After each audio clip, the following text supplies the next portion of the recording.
పూర్వం హస్తినాపుర రాజ్యంలో శంతనుడని మహారాజు పాలన చేసేవాడు.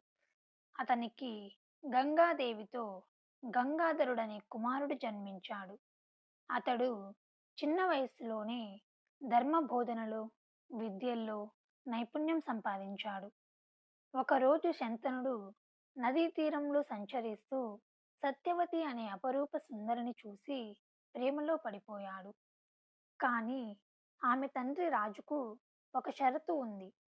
నువ్వు నా కుమార్తెను పెళ్లి చేసుకోవాలంటే నీ కుమారుడు రాజుగా ఉండకూడదు. నా కుమార్తె పుత్రులే హస్తినాపుర రాజ్యాన్ని పాలించాలి అని అన్నాడు సత్యవతి తండ్రి. రాజుకు ఇది అసాధ్యమైన విషయం.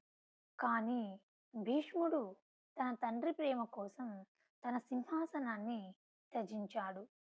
అంతేకాక జీవితాంతం వివాహం చేసుకోబోనని ప్రతిజ్ఞ తీసుకున్నాడు.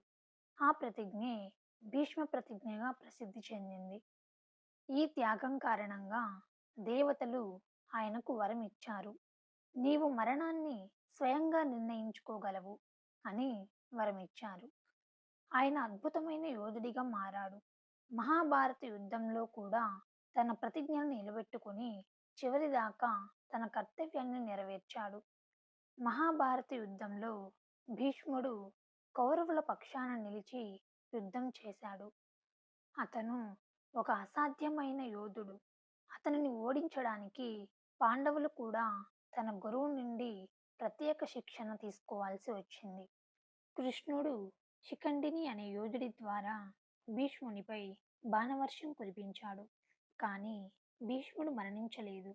ఎందుకంటే అతను తన మరణాన్ని తానే ఎంచుకోవాల్సి ఉంది. పండుగ రోజున ఉత్తరాయణం ప్రారంభమైనప్పుడు భీష్ముడు తన ప్రాణాలను విడిచాడు. ఈ కథలోని నీతి ఏమిటంటే ప్రతిజ్ఞ మరియు పట్టుదల జీవితంలో గొప్ప విలువలుగా ఉంటాయి. తల్లిదండ్రుల కోసం చేసిన త్యాగం ఎప్పుడూ గొప్పదే. ధర్మపథంలో నడిచిన వారిని సమాజం ఎప్పుడూ గౌరవిస్తుంది.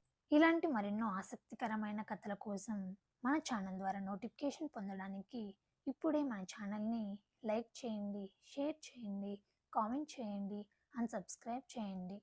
అందరికీ ధన్యవాదాలు.